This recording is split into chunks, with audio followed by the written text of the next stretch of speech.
আসলে জীবনে সৎ থেকেও দেখলাম, ভদ্র থেকেও দেখলাম, কিন্তু খুব খেয়াল করে দেখলাম সৎ মানুষ সবচেয়ে বেশি ধোঁকাবাজির শিকার হয়।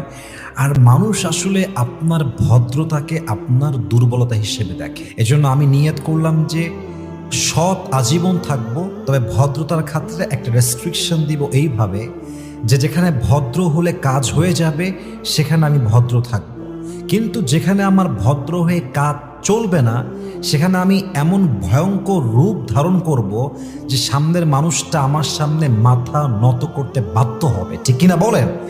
অতএব সৎ আজীবন থাকেন, বাট ভদ্রতা সব জায়গায় দেখাবেন না।